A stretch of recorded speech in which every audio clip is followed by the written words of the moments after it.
All right, we're starting on page 793, chapter 46, Antiad Agents. Important terms, you guys have to know all of these, but pay special attention to angina pectoris, atherosclerosis, CAD, MI, nitrates, and you will need to know the difference between stable and unstable angina. Drug cards. Your first class is going to be your nitrates. Specifically, make sure you guys know nitro, because nitroglycerin, if you get a question on NCLEX about nitrates, usually they ask you about the nitroglycerin. Okay? Second drug card, your beta blockers. Did we do beta blockers last week? Was that on your list? Okay, you're so lucky. So just make sure you show that to me again. Look how important the beta blockers are. Calcium channel blockers, you had that last week as well? Yes. Oh, you guys are on a roll. All right. Next page, page 794. Coronary artery disease. It is the leading #1 cause of death in the United States and most Western nations for many, many years. So you guys have to think about it. Remember you're a kid, every time your mom's driving in the car, you see those golden arches, you're begging her to stop, right? You want a Happy Meal. I'm not picking on McDonald's, I'm just using this as an example, but think about from what age you've been eating those French fries and the cheeseburgers and the pizzas and all of these greasy and fatty foods year after the average American, year after year after year after year. So I want you to think of your coronary artery disease, your coronary artery being large like this, right? But year after year after year, that fat sticks on the wall of the vessels. And that coronary artery that was this large and all of this blood, oxygen, vitamin, nutrients were able to get through to your heart and supply these minerals to your heart. Because that fat is sticking, the artery gets narrow and narrow and narrow and narrow and narrow. And before you know it, and this is why most people with the coronary artery disease, they're older because it takes a long time for that fat to accumulate on those vessels. Now, they're having heart issues because the heart is not getting that oxygen, the vitamins, nourishment, the minerals that it needs because of the narrowing of those arteries. Remember, the coronary arteries, those are the vessels that actually feed the heart itself, okay? CAD, coronary artery disease. Unlike other tissues in the body, the heart muscle receives its blood supply during diastole while it is at rest. So during diastole, when that heart is at rest, that's when the heart muscle itself is getting the blood supply. Remember how when there's systole, remember systole is the squeezing, all of that blood is pumping out to the body and the brain and all the tissues, your spleen, your liver is getting oxygen. Well, diastole is when the heart muscle itself is getting the supply that it needs. Look at this. This is important because when the heart muscle contracts, it becomes tight and clamps the blood vessels closed, rendering them unable to receive blood during systole. Remember, systole is when it's supplying blood to the other part of the body, which is when all other tissues receive fresh blood. The openings in the sinuses of the valsalva, which are the beginnings of the coronary arteries, are positioned so that they can be filled when blood flows back against the aortic valve when the heart is at rest. The pressure that fills these vessels, that's what's called the pulse pressure. This is the systolic pressure minus the diastolic pressure. The pressure of the column of blood falling back into the closed aortic valve. The narrowing of the vessels is caused by the development of atheromas.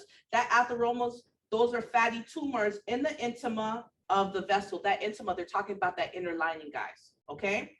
In a process called atherosclerosis, which is what I just described to you. That sticking of those fatty cells on the lining. These deposits cause damage to the intimal lining. When you see that word intimal, they're talking about the inner layer, okay? attracts platelets and immune factors, causing swelling and development of larger deposit. So think about it. Not only is this fat sticking against the lining of the inner lining of that vessel, causing narrowing of that vessel, causing less blood, oxygen, vitamin, nutrients to feed the muscle of the heart. Not only is it doing that, at the same time, look what it's doing. It's attracting platelets. What do platelets do? Exactly, put you at risk for those clots, right? It attracts platelets and immune factors causing swelling, okay? Over time, these deposits severely decrease the size of the vessel. While the vessel is being narrowed by the deposits in the intima, it's also losing its natural elasticity. Let's stop right there because you got to understand what's happening, guys. Naturally, when there's too much fluid, right? Remember, what's blood pressure? That's just the pressure of the fluid, how much pressure is exerting against the wall, right? So naturally, when there's too much fluid, what your vessels are supposed to do is stretch, expand, make room for all that fluid. But now because all of that plaque is sitting and hardening that vessel, is causing that vessel not to stretch the way it's supposed to, okay? So it loses its natural elasticity and becoming unable to respond to the normal stimuli to dilate or constrict to meet the needs of the tissues. So that person has too much fluid, that vessel's not moving, it's not going anywhere. What do you think happens? Pop, boom, stroke, heart attack, depending on where it bursts, right?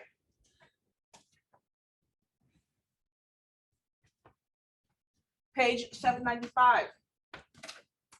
Angina pectoris, this literally means suffocation of the chest. Okay, this is when patient has chest pain. And they're having that chest pain, guys, because they're not getting the supply that it needs. Just like aside from cancer, right? Every other disorder you can think of, you get sick, something's wrong, you feel something's wrong, you feel pain, whatever, you have symptoms, which leads you to go to the doctor, right? Angina is the same thing. That pain that you feel, that's the heart crying out saying, hey, I'm not getting enough oxygen, I'm not getting enough blood, I'm not getting enough nourishment, help me. Angina, the body's response to lack of oxygen in the heart muscle is pain. That is what is known as angina. In cases of minor limitations to the blood flow through vessels, stopping activity may bring the supply and demand for blood back into balance. This condition is called what? Stable angina. You guys have to know this. NCLEX expects you to understand the difference between stable and unstable angina, number one, and they expect you to know what you're going to teach that patient. And they expect you to know what questions you're going to ask. So we'll get into that later. So what they're telling us here, that patient has chest pain. What is the first thing they're supposed to do? Stop what they were doing. So if they were walking upstairs and they all of a sudden have chest pain, the first thing they need to do is stop. Doesn't make any sense for them to have the chest pain, keep walking up the stairs, and they're sticking whatchamacallit under the tongue, nitroglycerin under the tongue, while they're still doing the activity that's causing them to have the chest pain to begin with. So the first thing that they have to do is stop that activity. And if they stop that activity and the chest pain goes away, that's stable angina. And with stable angina, guys, once they rest, it goes away. And with stable angina, after patients had it for a while, they'll know what brings it on. It's predictable. So that patient will know, you know, every Thursday when I sleep with my wife, I have angina. They'll know every Tuesday when I go gardening in the sun and I'm working real hard, I'm shoveling. I don't know how you garden, so I'm saying shoveling, but whatever. I get angina. It's predictable, okay? That is your stable angina. If the narrowing of the coronary arteries becomes pronounced, the heart may experience episodes of ischemia even when the patient's at rest. So now they're resting and those cells are still not getting oxygen. This condition is called unstable angina. It's also known as pre-infarction angina, but we usually call it unstable angina.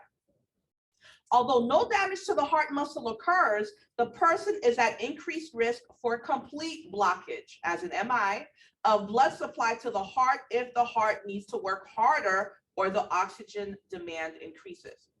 So this person has stopped what they were doing. They're still having that chest pain. Now imagine if they do something that causes more oxygen demand, such as walking or jogging. Principal angina. This is an unusual form of angina because it seems to be caused by spasm of the blood vessels and not just by blood vessel narrowing.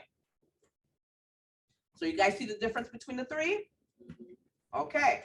The person with the principal type of angina, they have angina at rest, often at the same time each day, and usually it's associated with ECG change. So it can be noted on that ECG. All right, let's talk about acute myocardial infarction. If a coronary vessel becomes mostly or completely occluded, nothing's getting through, and it's unable to deliver blood to the cardiac muscle, the area of muscle that depends on that vessel for oxygen becomes ischemic and then necrotic. So ischemic is not getting oxygen, right? Necrotic, it starts to die. And let me tell you something, heart muscles do not regenerate. Once it's gone, just like brain cells. Heart cells, muscle cells do not regenerate. Once it's gone, it's gone. This is called myocardial infarction, MI. The pain associated with this event can be excruciating, as in severe. That patient, if it's a male, usually males, they display the classic signs and symptoms of MI, and they feel like an elephant is standing on their chest, right? Even though more men get, way more men get MIs than women, more women die from MIs than men. Because with men, the signs and symptoms are the classic signs and symptoms. They're clutching their chest, they can't breathe, they're sweating, they collapse. But with women, when women have MIs, it just feels like a little indigestion. It's because we're used to the pain. We're used to the pain. We got stuff to do. We got to take the kids to school. We got to go to work. We have things going on. So what do? We ignore it. We think it's just a little bit of indigestion. And by the time we collapse or we exhibit those classic signs and symptoms, so much of that heart muscle is gone. Okay? Key points. Again, CAD, coronary artery disease, it involves changes in the coronary vessels that promotes atheromas, which narrow the coronary arteries, and they decrease the elasticity and responsiveness to normal stimuli. Angina pectoris. This occurs when the narrowed vessels cannot accommodate the heart's demand for oxygen, so they have that chest pain. Stable angina. That occurs when the heart muscles perfuse adequately. So the heart muscles getting enough blood, oxygen, vitamins, nutrients, except during exertion or increased demand. And remember, guys, with stable angina, the patient usually knows what causes it. And once you stop doing that activity, the chest pain is supposed to go away. In unstable angina, this occurs when the vessels are so narrow that myocardial cells are deprived of enough oxygen, even at rest. All right, let's talk about anti-anginal agents. Anti-anginal agents, we'll go over those in a second on table 46.1. These are used to help restore the appropriate supply and demand ratio in oxygen delivery to the myocardium when rest is not enough. These drugs can work to improve blood delivery to the heart muscle in one of two ways. Either one, by dilating the blood vessels, or two, by decreasing the workload of the heart.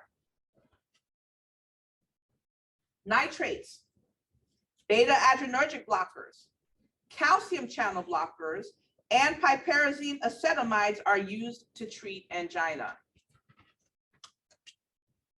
Okay, take a look at table 46.1. Make sure that you know these drugs. these anti-aginal agents, your nitrates, your beta blockers, your calcium channel blockers, and piperazine. Let's jump to page 797. Nitrates. Nitrates are drugs that act directly on the smooth muscle to cause relaxation and to depress muscle tone. Here are the list of your nitrates, guys. Make sure you have them on your drug cards and you know that these drugs belong to the nitrates. Actions and indications. The nitrates, again, relax and dilate the veins, arteries, and capillaries, allowing increased blood flow through the vessels and lowering the systemic blood pressure because of the drop in resistance. Again, all blood pressure is that force being exerted against the vessel walls. So it makes sense if those vessels are dilating, more blood is getting through and that blood pressure is going to drop. The main effect of nitrates, however, seems to be related to the drop in blood pressure that occurs. Again, how many times have we seen just on this page that nitrates cause vasodilation? What? Dilation. Very good. Nitrates are indicated for the prevention and treatment of attacks of angina pectoris.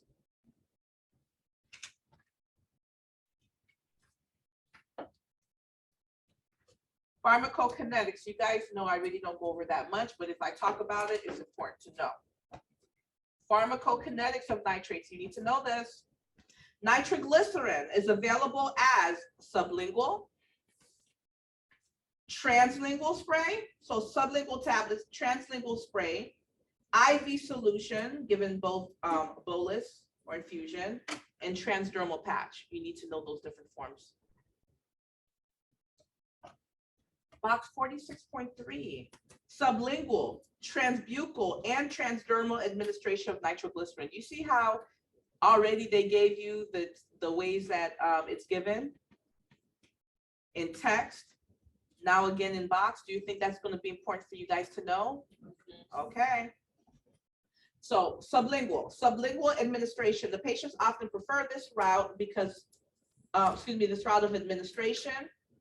Important things to know if you're giving this drug sublingually. Check under the tongue to make sure there are no lesions or abrasions that could interfere with the absorption of the drug. You're going to caution the patient not to swallow the tablet. Its effectiveness would be lost because let me tell you something. Remember, you have hydrochloric acid in your stomach. So it's going to eat up that medication, do nothing for you. So you're going to teach them not to swallow. It needs to go under the tongue. Transbuccal. Make sure that the tablet the patient's going to use is designed for buccal. You're going to check inside the cheeks, make sure there are no ulcerations or abrasions that could interfere with the absorption of the drug. You're going to have the patient place the tablet between his or her gums and cheek. That's where they're going to put it, between his or her gum and cheek pocket, and hold it in place until it dissolves.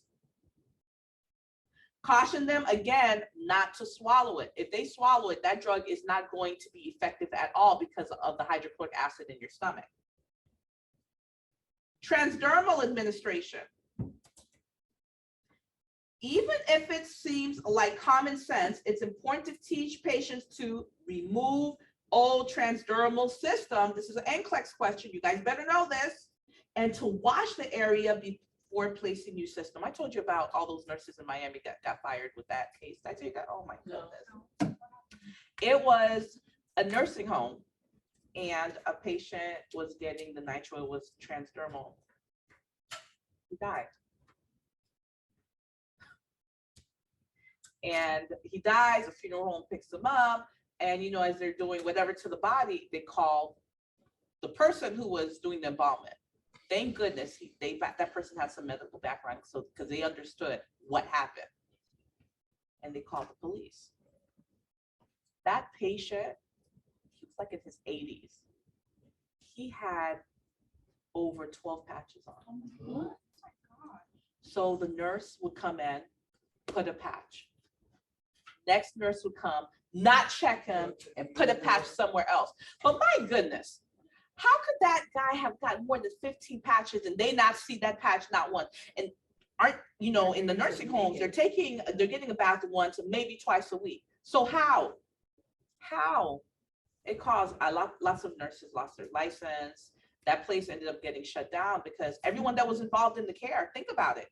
Those aides that were supposed to be bathing the patient 1 to 2 times a week, you guys didn't see all those patches?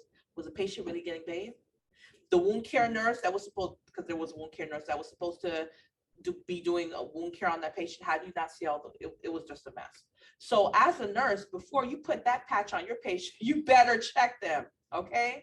Check them entirely, and you better document that you checked them and their skin was clear, it was intact, there were no other patches there. You better document the date and time and location of the patch that you placed. You're the nurse coming off another shift, you better document that patch that you removed, the time and date that you removed it, and the new patch that you put on. Yeah. All right, so contraindications and cautions for the nitrates. Obviously, if the patient has any allergy to nitrates, we're not going to give. If the patient has severe anemia, why? Because a decrease in cardiac output could be detrimental to them. Remember, patient who's anemic, they're very what? Fatigued already. Do we want this patient falling out on us? No. Other contraindications: head trauma, cerebral hemorrhage, pregnancy, lactation, hepatic or renal disease, hypotension, which makes sense because we know nitrates dilate. It's going to bring down the blood pressure. So why would we give that to somebody who's already hypotensive? Hypovolemia. Why? Hypovolemia leads to hypotension. Or conditions that limit cardiac output. Any conditions that limit cardiac output, we're not going to give nitrates to, such as cardiac tamponade, low ventricular filling, low pulmonary capillary wedge pressure, etc. Adverse effects of nitrates. The adverse effects associated with these drugs are related to its vasodilation and decrease in blood flow that occurs. If anyone gets this wrong on exam, I'm going to wring your necks, because how many times have we seen that nitrates cause what? Vasodilation. CNS effects include dizziness, weakness. GI symptoms include nausea, vomiting, incontinence. Cardiovascular problems include hypotension, which can be severe. Highlight that word severe, don't forget it. So you know before you give a nitrate, you're taking that apical pulse, you're taking that blood pressure, right? And you're going to hold it.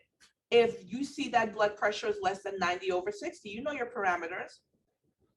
Skin-related changes, flushing, pallor, perspiration. With transdermal preparation, there is a risk of contact dermatitis and local hypersensitivity reactions. Nursing consideration for patients taking nitrates. Again, guys, you're going to assess them for any allergies, impaired liver or kidney disease. You're going to assess them for hypotension, if they're pregnant, if they're breastfeeding. You're going to inspect the skin for color. You're going to make sure it's intact, because if you're putting a transdermal patch on skin that's not intact, that absorption is going to be increased much faster than it was designed to, okay? And that patient might bottom out on you. You're going to assess them for any signs of redness, irritation, breakdown, especially if the patient's using transdermal or a topical form of the drug. This is on NCLEX. You guys better know this. You're going to investigate activity level prior to and after the onset of pain. That is super important. I can't tell you how many times this is shown up on NCLEX. Patient says, oh, you know, I was having chest pain. One of the first, if not the first question you're going to ask, what were you doing when this happened? That's important for us to know, because that information that you provide to the physician is going to help that physician diagnose the patient. Okay, is this stable or unstable angina? What are we dealing with here? Investigate activity prior to and after the onset of pain. Okay, so what were you doing before this pain happened? All right, what did you do when it went away? How long did you have? So if they say, oh, I sat down and went away. Okay, how long were you sitting before it went away?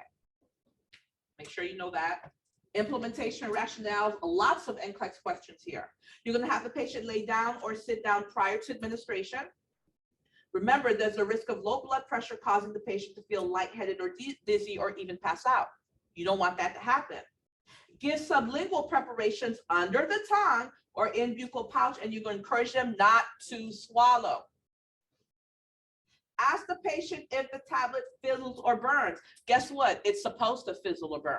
If they don't feel anything, that thing is old. It's not working anymore.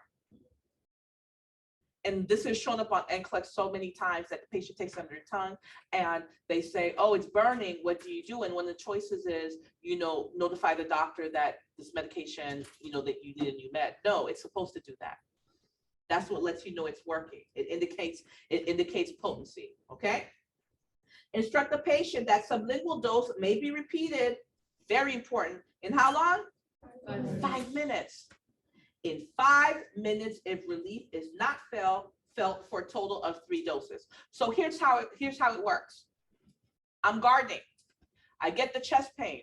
I rest. I take my sublingual, and it doesn't go away. In 5 minutes, I take a second one, but I also call 911. It used to be we waited until after the 3rd, but what happened was there's a gap in time for the person to get help. So what we realized study after study, okay, after you take that first one, that nitroglycerin is supposed to work. If you rested for 5 minutes, you took that nitro and it doesn't work, we went from stable to what? Unstable. You call 911 and you take that second one so that by the time another 5 minutes has passed and you're still having that chest pain and you had to take a 3rd one, God willing, the paramedics is already there or almost there. Does that make sense? Mm-hmm. Okay. You're going to give, what is my SR? Sustained. Thank you. Sustained release. I couldn't think. You're going to give sustained release forms with water and caution the patient not to chew or crush them. Okay, so the sustained release, this is not the one where all of the medication is absorbed right away.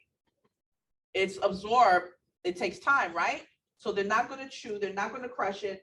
You're going to teach them to rotate sites of topical forms if they're taking this topically. Monitor for signs of skin breakdown. Make sure that the translingual spray is used under the tongue and not inhaled. Break an amyl nitrate capsule and wave it under the nose of the angina patient if that's the one that's inhaled, okay? You're going to keep a record of the number of sprays used if translingual spray form is used, because God forbid that patient has the chest pain and they're out of the medication. So they have to teach them to keep track of the sprays. Have emergency life support equipment readily available in case of a severe reaction to the drug, or even if they have an MI. You're going to taper the dose gradually over 4 to 6 weeks after long-term therapy. So they've been getting nitrates for a very long time. Now they're going to get off. They can't stop abruptly. Okay, it has to be tapered off 4 to 6 weeks. You're going to provide patient teaching, need for removal of transdermal or topical drug before application of the next dose. If you're the one giving it, you better do a full head to toe and make sure they don't have anything else on their body, because you do not want to be part of that lawsuit. There's not a specific area that you would just, like the ideal. Well, you're rotating sides. So you do left back, left arm, right arm. You rotate sides because you don't want to do it in the same place, because what happens is after a while, the absorption becomes decreased and the patient will have like breakdown of the skin, they'll have a reaction. So you want to rotate sites. So it's very important that you do your head to toe on it. Teach a patient to count the number of sprays used if they're using a translingual spray so they don't run out. Key points. How many times have we seen this? Nitrates cause blood vessels to relax and what? Dilate, vasodilate. Very good. All right, so we talked about nitrates. Now we're going to talk about beta-adrenergic blockers. The beta blockers recommended for use in angina include, these are laws, atenolol, metoprolol, propanolol, nadolol, LOL. Those are your beta blockers, okay? Therapeutic actions and indications for the beta blockers. The beta blockers competitively block beta-adrenergic receptors in the heart and juxtaglobulated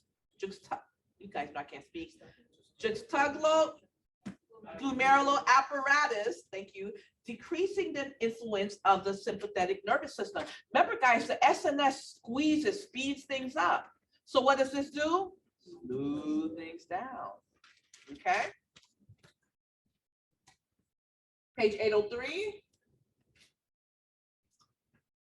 The result is a decrease in excitability of the heart, a decrease in the cardiac output, a decrease in the cardiac oxygen consumption, and a lowering or decrease of blood pressure.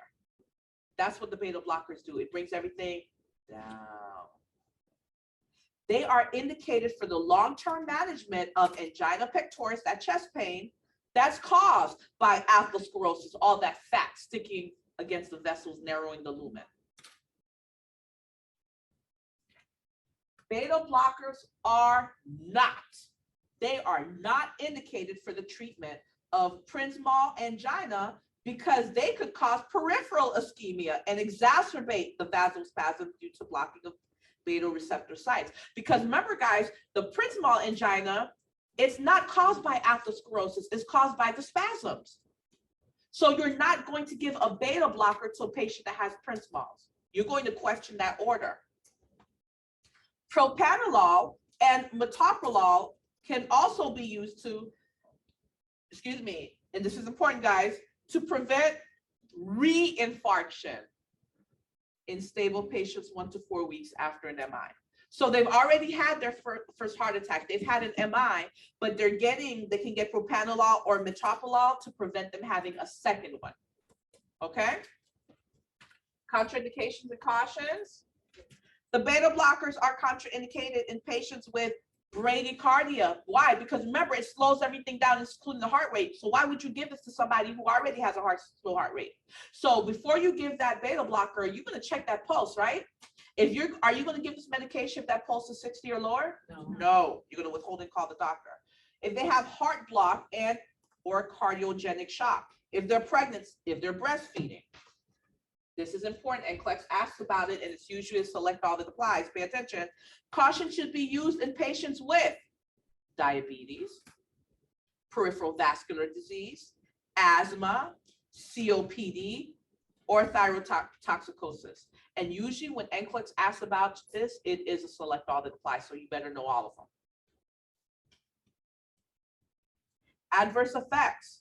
The CNS effects include dizziness, fatigue, emotional depression, sleep disturbances. GI problems include gastric pain, nausea, vomiting, colitis, diarrhea.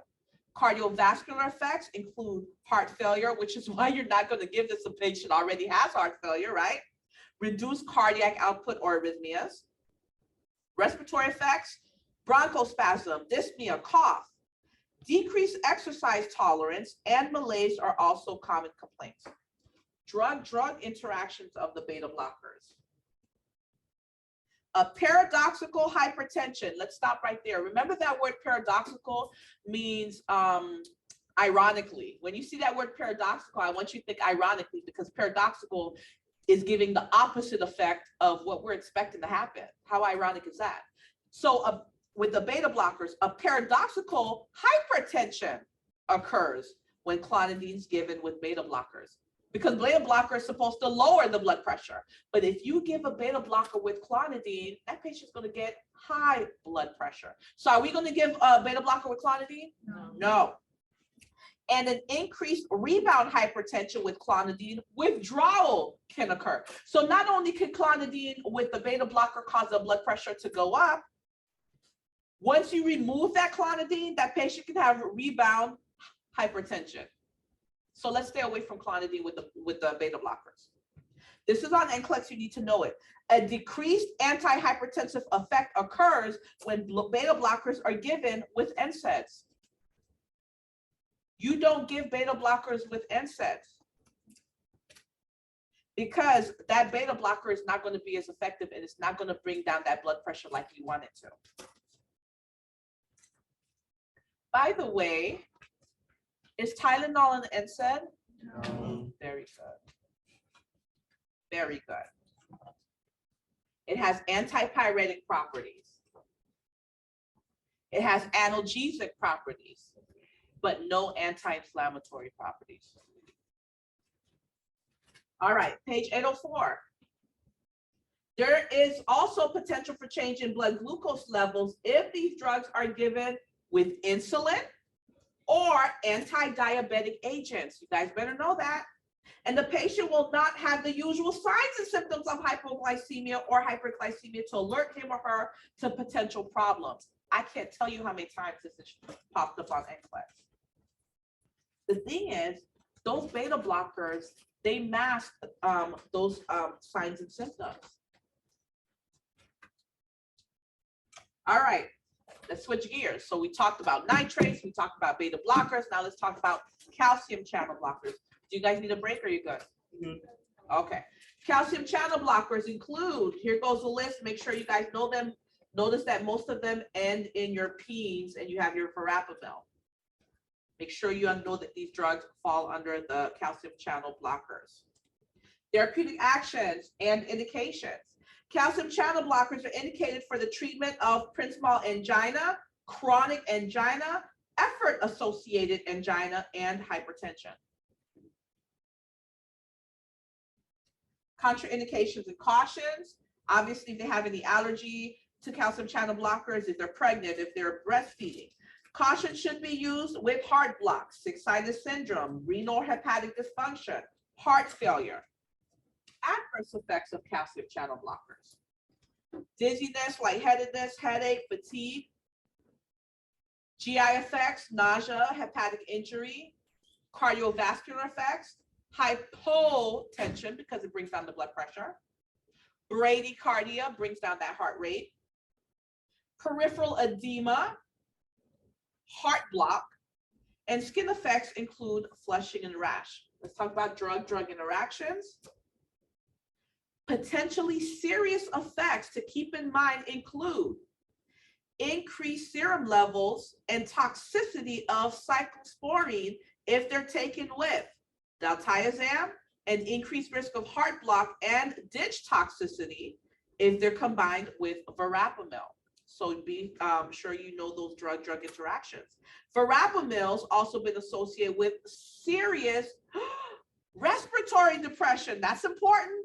Respiratory depression when it's given with general anesthetics or as an adjunct to anesthesia. So usually what they do, if that patient is going to have surgery and they were on that verapamil, they will switch them and get them off that verapamil and on something else for about a week or two before that patient has surgery.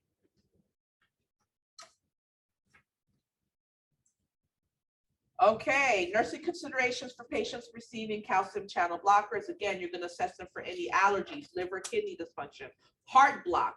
You're going to make sure they're not pregnant or breastfeeding. You're going to do physical assessment. You're going to assess their skin for color integrity. You're going to assess the patient's complaint of pain, including, this is what you're going to ask them, the onset. When did the pain begin? What were you doing? The duration, how long did it last for? The intensity, how bad was it on a scale of 1 to 10? Was it sharp? Was it shooting? Was it stabbing? The location, where did you feel the pain? Did you feel it the left side where your heart is? Did you feel it on your left jaw? Did you feel it in your arm? Did it radiate? And you're going to ask about measures used to relieve the pain. What did you do that made that pain go away? NCLEX wants to make sure that you know all of those questions to ask.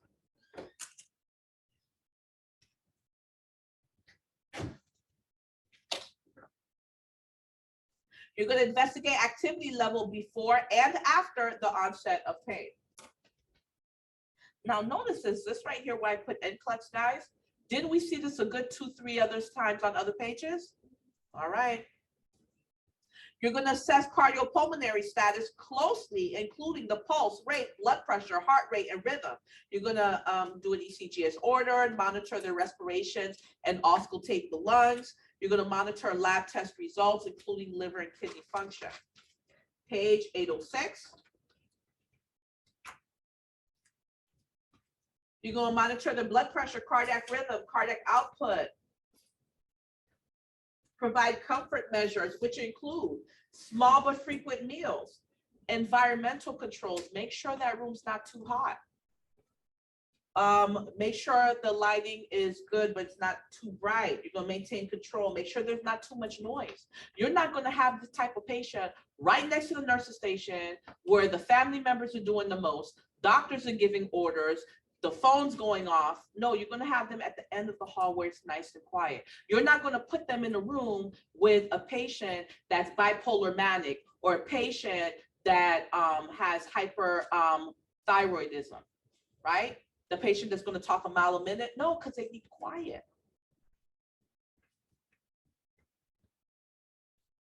Safety precautions, you're going to provide rest, you're going to help them with ambulation, because remember, the meds that they're going to be on is going to make the heart rate go down, blood pressure go down. We don't want it to go so down that once they stand up, they have orthostatic hypotension and boom, they're on the floor. So we're going to be very careful. We're going to tell them, if you need to get up to go to the bathroom, make sure you press that call button. Don't try to get up by yourself. Safety is a very big issue when it comes to these medications. Key points. Calcium channel blockers block muscle contraction in the smooth muscle, and they decrease the heart's workload, relax vasospasm in small angina, and possibly blocks proliferation of damaged endothelium in coronary vessels.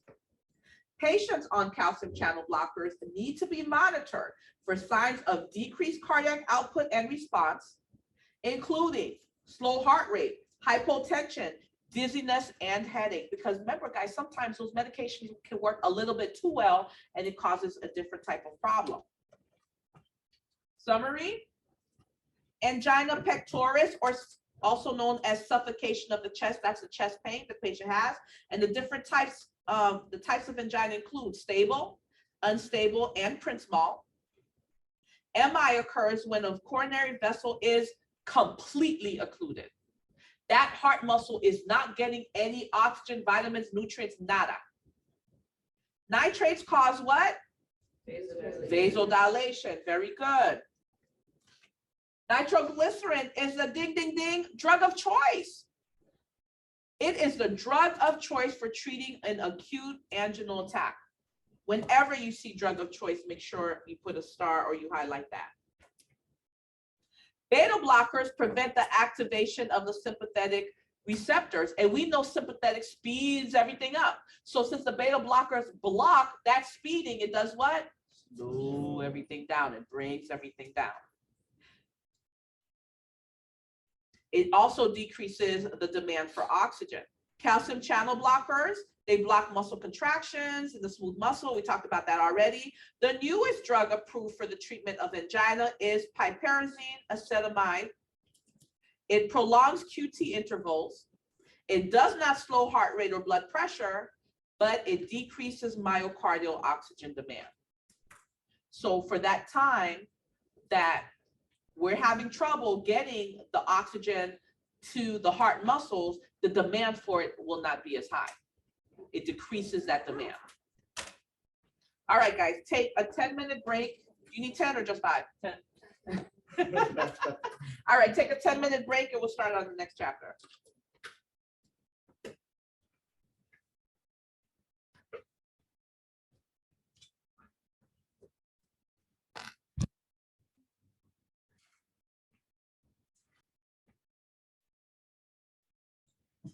Okay, guys, chapter 47, page 809.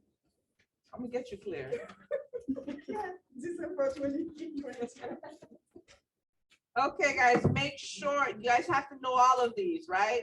But pay special attention to your HDL and your LDL. Your HDL, you want to be high. Put a happy face next to it. That is your good cholesterol. Your LDL, you want to be low. That is your bad cholesterol. Metabolic syndrome, you need to know. Collection of factors, including insulin resistance. And usually when you're asked about metabolic syndrome on NCLEX, this is a select all that applies. So make sure you know these guys. When it comes to metabolic syndrome, insulin resistance, abdominal obesity, low HDL, high triglycerides, hypertension, and pro-inflammatory and prothrombic states that increases the incidence of coronary artery disease. So all of those that I just listed increases the chance of patient getting coronary artery disease. You have to know metabolic syndrome and all the disorders that fall into it. Don't say I didn't warn you. All right, drug cards. How many drug cards do you guys have so far? You're trying to hustle me. 3. Okay, I'll take the 3 since 2 of you did already fine. 4. Bile acid sequestrants, especially cholecystramine.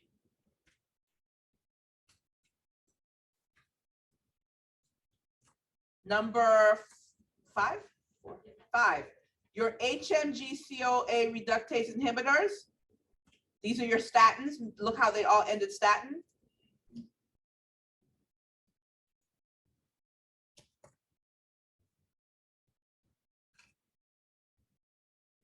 And when they pop up on NCLEX, the ones I see the most is your atorvastatin, your lovastatin, and your simvastatin. But guys, I don't write this test, so make sure you know all of them that they fall under this group. Next, what number are we on? 6? Your 6th drug card, guys. Your vitamin B, you need to know niacin. That's vitamin B. Really? No, I mean, like, are we doing the drug card? Yes, absolutely. And then number 7, your fatty acids, omega-3 fatty acids. So next week, you only have 7 drug cards to give me. Really, what, 5? Because you've done 2 of them already, right?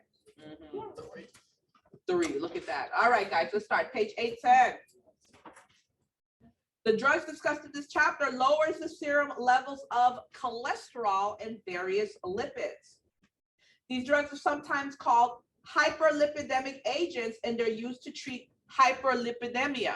Hyper, too much, lipid, fat, cholesterol, emia in the blood. So they lower that fat that's in the blood. Okay? They're used to treat hyperlipidemia, which is an increase in the level of lipids in the blood. Whenever you see that word lipids, I want you to think of cholesterol or fat.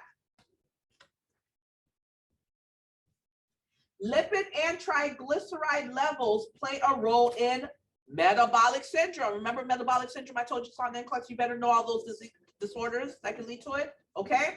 This is a collection of factors including insulin resistance, abdominal obesity, low high-density lipoprotein, high triglyceride levels, hypertension, and pro-inflammatory and pro-thrombotic states, which have been shown to increase the incidence of what? Coronary artery disease. Regarding what you just said about eating McDonald's for so long, do they have like a kind of, in this type of drug, like a prophylaxis drug? No, the prophylaxis, stop eating the fatty foods. That's the No, that's not mine. I didn't even That's the prophylaxis. I wish they did, they don't.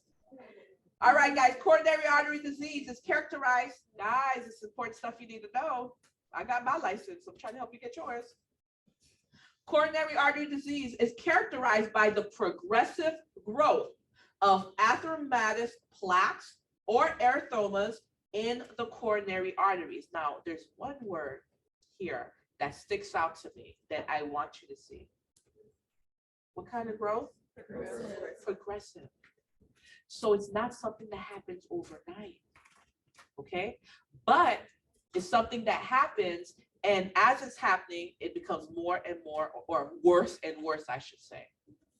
All right? Just like, for example, dementia is progressive. You know, it's not something that happens overnight. It takes time when that patient's developing dementia. But as time goes on, it gets worse and worse. Same thing here, guys.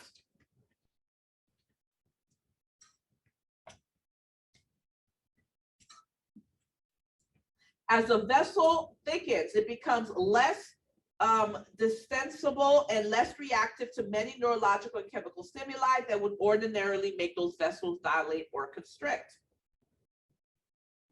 Risk factors, oh my gosh, when I tell you NCLEX loves those risk factors, they love to see if you know what you're going to teach the patient to do to decrease their risk factors. Patients who consume high-fat diets are more likely to develop high lipid levels.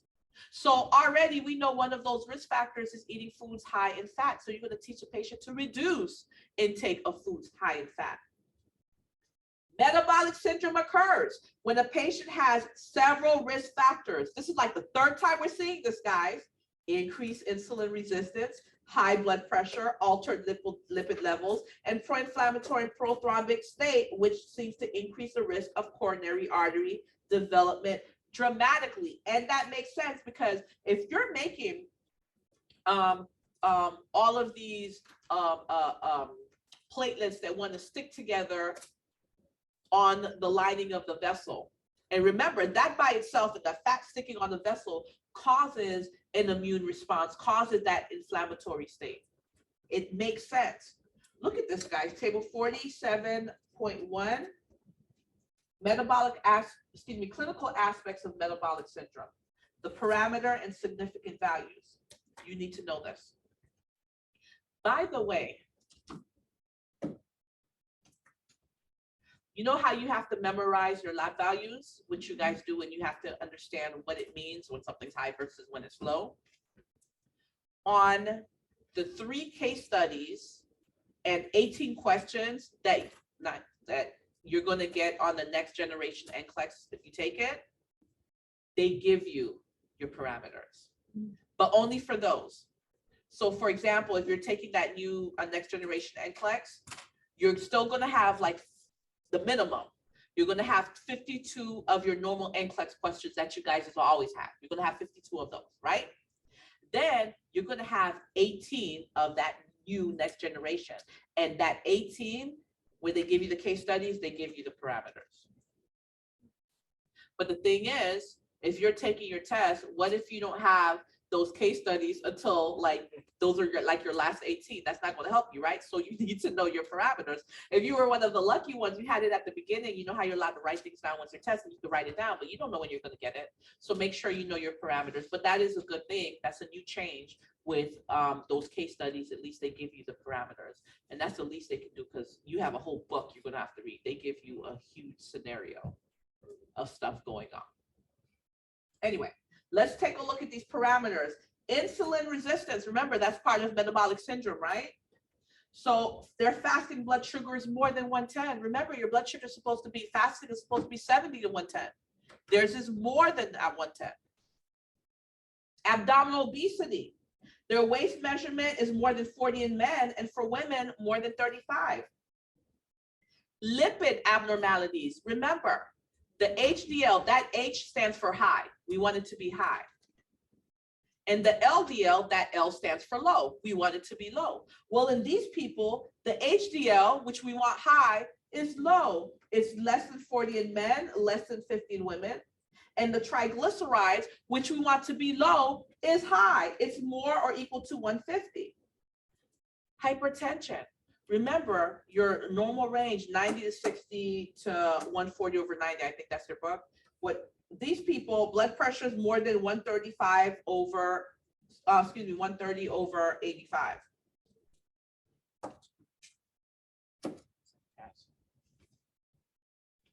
I'm teaching a class, I'll call you in an hour.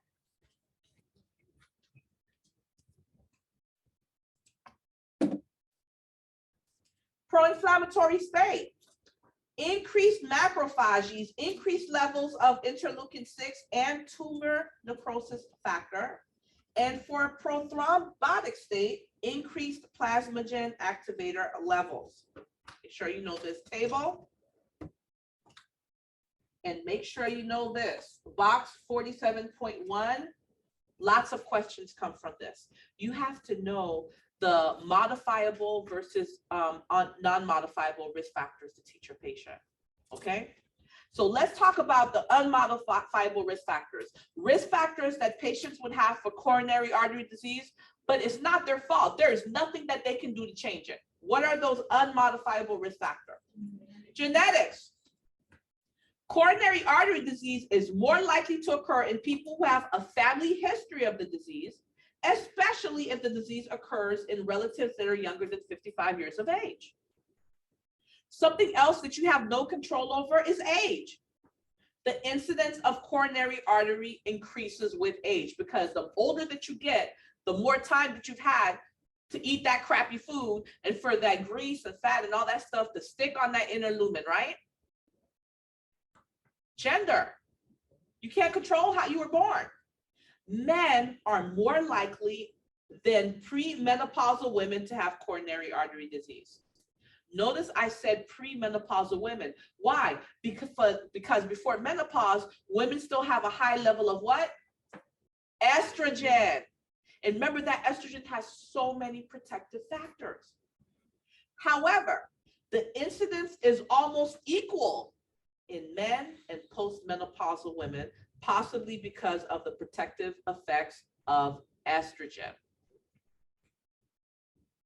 Now let's talk about modifiable risk factors. These are risk factors that the patient absolutely can change, and you need to teach that patient that they need to change. Gout. Increased uric acid levels seem to injure the vessel wall, so stop eating foods that are high in uric acid. Cigarette smoking. We don't tell them to slow down on the cigarettes. We tell them to what? Stop. Stop smoking. Sedentary lifestyle. Stop being a couch potato. High stress levels. I'm so sorry. Sorry about that. If you have,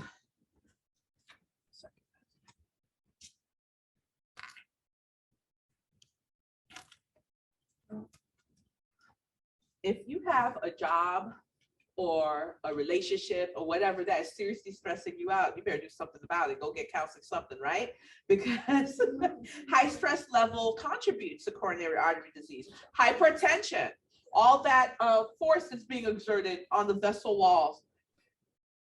Obesity, diabetes. Yes, diabetes is modifiable in about 92% of patients. Start eating right, start exercising, and your blood sugar is going to go down and your body's going to be more receptive to the insulin that you're producing. Now I'm talking about type 2 diabetics, guys. Obviously type 1 diabetics, the pancreas ain't working, they have no insulin. What are we going to do about it? I'm talking about the type 2s, okay? And other